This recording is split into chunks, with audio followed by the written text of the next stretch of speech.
guys, how's it going? Today we're down at the garden center getting ready to set up a Vegepod raised bed garden out in the nursery. We're actually in the open shed out in the back because it's nice and shady and cool. So we'll set it up here and then we'll go find a location for it out in the nursery before we plant it up. So we still have yet to unbox it, but we thought it would be fun to show you guys kind of how it comes together, since I've never done it before. It looks interesting. My parents have carried these for just a little while, and I just have never gardened in one, and it seems like there's a lot of good things about it. So we'll see once we get it all set up. So I think that maybe we should get all of the parts out first, and then, oh good, you got a knife. Found this in the potting shed. Awesome. So we'll get all the parts out and kind of assess the situation, then we'll start putting it together. Oh, it's a box within a box. So this is the large size. Apparently there's a small and a medium, is that right? I think so. Bigger the better, more produce we get. So while he's getting the parts out and kind of set up, I'll show you a few of the plants that are gonna go in the garden, and then I'll probably pick a few more out from inside the greenhouse. So we've got 3 Amazel basil plants right here, which these grow quite large, so these will fill up quite a lot of the Vegepod, I think. And then a garden gem tomato, and I chose this one because it's a little bit of a smaller sized tomato. It produces kind of Roma, like it's in between a Roma and a cherry, and they're really tasty tomatoes. I grew these last year. And then some buried red treasure strawberries. So they bloom red and then they bear lots of berries. So yeah, I think this will be a really fun mix so far. So we decided to assemble the stands first, figured that was the best way to go. And I'm notoriously bad at putting things together, but these instructions I think are pretty good so far. This is where we're at. Aaron's working on his stand. So apparently you need 2 medium stands for the large size Vegepod. My stand is all done and it seems to be very sturdy. Aaron is just a little bit behind because he stopped to go get us these nice kneeling pads, which helped out a lot. So the stand is completely done now. So what it looks like is we have 2 medium stands, which come with these 2 extenders to make them all one big piece, and this will fit the large size Vegepod. So now we'll start on the actual raised bed portion. So we've got the base units all lined up. There are 4 of them, and now we're creating like the drain trays, I think is what they're called. Yeah, drain trays. So there are 3 of those for each one of the base units that you connect with little zip ties, and then you turn them upside down and lay them in there like that. Those little zip ties are hard to manipulate. You probably don't find it hard at all. Oh. Okay, so the next step is to put these rubber joining strips in between each one of the base units and then to kind of clip them in place. But I'm noticing like in the middle of the unit, the gap is a lot bigger than it is on the sides. So I'll let you know if that becomes an issue later on. So it looks like they joined together without any problem, and I think this is just to keep soil from sloughing out, so I don't think it's gonna be a problem. What do you think of it so far?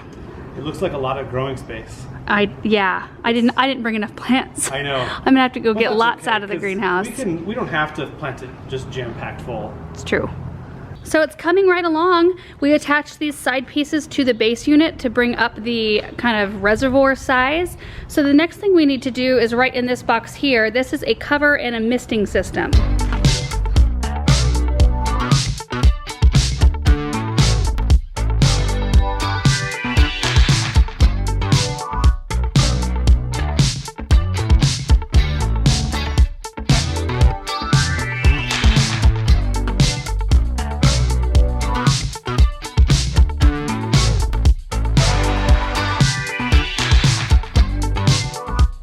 Got it all done. You're actually looking at the back of the unit right now, and the only reason for that, they look similar on both sides, but the water hose for the misting system feeds through this side right here.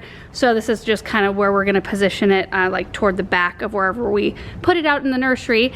And this cover right here is like a really fine mesh, so it lets water, like rainfall and light through, but keeps like bugs and stuff like that out of your produce, which is kind of nice. Let me swing around to the front. So you can open the cover, and then there is a little string right here kind of keeping everything together. So I think we just need to go scout out a spot outside, Aaron. It's gonna take a lot of space. It's gonna take a lot of space, and we need to find the sunniest spot probably possible to keep the vegetables all happy. You wanna grab a forklift? Yeah, I think that'd be the easiest way actually. So if you don't have a forklift at home, we do not either, you wanna make sure to assemble this in the place where you want to keep it. I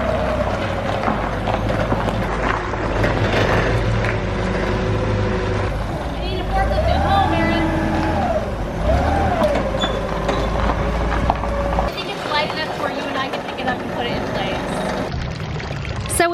cleared out a spot right in front of Phyllis's chicken coop there. There was a table that didn't have much on it, so we kind of consolidated it over here and opened up this whole area, which is perfect because it's right in full sun.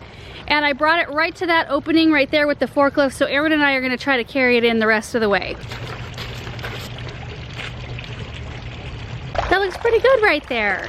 Let me show you a different angle. And there it is with the lid all open, and there's plenty of room to walk around it. So now that we've got it placed, I just need to go grab the potting soil and my plants. So let me show you the interior of the container before we put soil in. So this is the water reservoir right here. It's not huge, but I think it's enough to keep your plants happy on especially hot days. And then there's an overflow hole in each one of the base units, just in case you get like a lot of rainfall or you accidentally water a little bit too much. And then along the top is where we connected the misting system. So there are 4 misters attached to this poly tubing.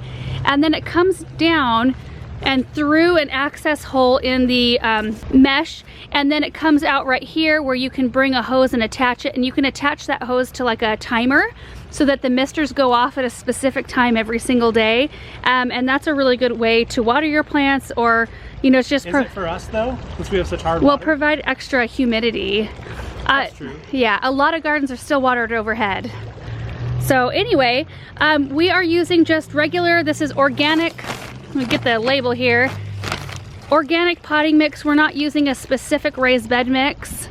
You could, I guess, if you had one, but you could, yeah. Has plenty of goodies in it. Yeah, it does. I mean, this is essentially like a giant container. So we are going to fill it and get it planted.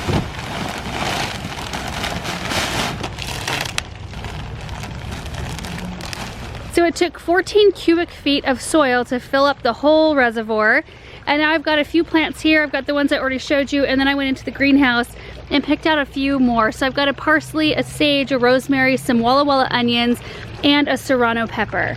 And honestly, with how big all of these things get, I think that's gonna be kind of perfect. We might have room for some lettuce seeds or something. We'll see.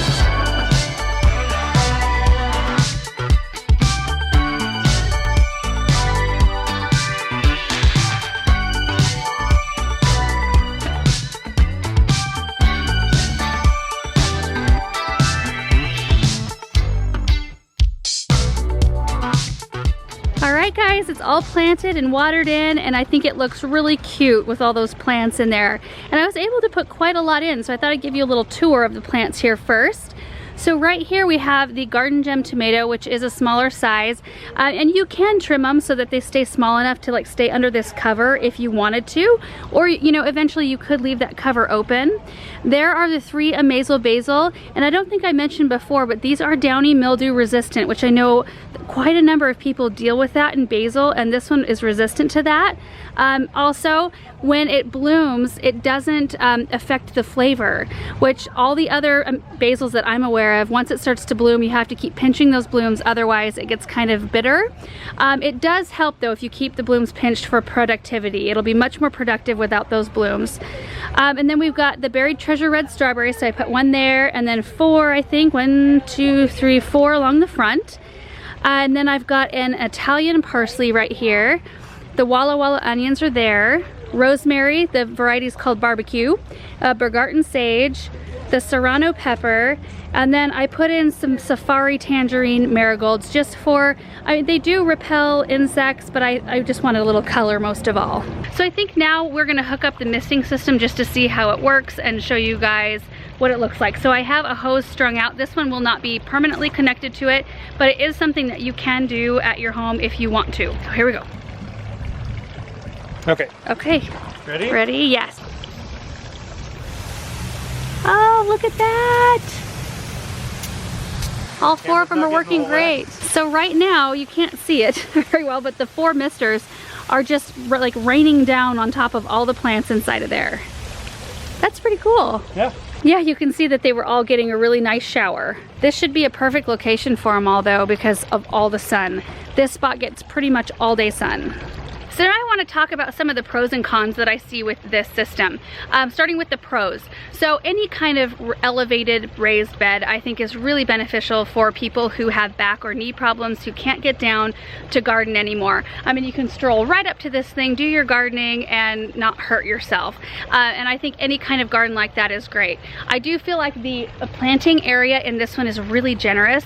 And like if you did square foot gardening in this, you could fit so much produce in here in just this amount of space. And of course you don't have to get this big of a model. Like this is the deluxe model. You can also get a medium or a small depending on what kind of space that you have. I do like the cover. I like that it's kind of almost like a greenhouse cover because it would protect a little bit some of your more frost tender plants, to have the cover on it overnight on the colder, like early spring or late fall days.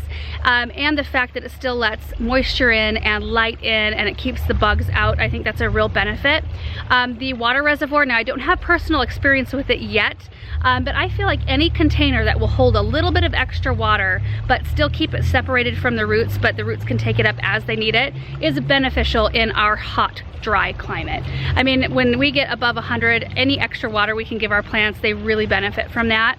And then the last thing I think is the misting system. So you can hook that up to a hose and have a timer on it and have the misters water all your plants every single day if you want to, if you're keeping the cover over the top. You can choose to plant things that stay a little bit lower and you don't have to do any maintenance keeping them pruned down in order for the top to fit on the top, over the top of everything.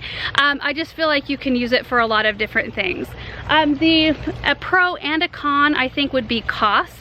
Aaron, you looked up the cost. What was it? I think, so it's $5.29, I believe, for the stand. They're sold separately, so the top and the bottom. I don't really like that it's sold separately, because I don't know what you do with the top. Yeah, you kind of need the stand. It's kind of pulling an Apple move as of recently, but so it's like $5.29, I think, for both of them, at least online. It is in keeping with other raised beds of this size. It's I think this bed is actually a little bit bigger than like the L garden that we set up last year or the year before. So I think the price is about what you'd find. Yeah. So, I mean, you could call it a pro or con depending on what your budget is. Like if you were wanting a raised bed garden like we put in at home, I mean, this is a fraction of the cost that we spent putting that garden in. I mean, because if you're wanting to do like redwood or cedar or have it be decorative at all, you know, we had a picket fence built around ours. I just feel like this is a really almost economical way to garden. Well, this is way cheaper than all the work that we put in for ours. For sure. But then you can also consider it a con too, because I mean, you could take some of your own wood and build yourself your own raised bed if you wanted to for a fraction of the cost. But then, it's nice to get a kit. Yeah, too. It's nice to get a kit that's, you know, fairly easy to assemble. It took Aaron and I 2 hours, so probably one person 4-ish hours to set up. Everything that you need is there. It didn't take any special tools, which was really nice. So you don't have to own a drill or a hammer or any of that sort of thing to put this together. So I think it's just like anything. You can DIY it, or you can get something that's already ready for you. So anyway, that is the Vegepod, and hopefully I can give you an update later on in the season. We just thought you might be interested in seeing this come together because it's just a really, I don't know, it's fun to see new things, and I like to know all the options that are out there, and I feel like maybe it would fit some of your guys's like need, I guess. I don't know how to say that. Yeah. Like maybe some of you guys would see that and be like, you know what, that's perfect for my situation. So anyway, I hope you enjoyed the video, and we will see you in the next one. Bye.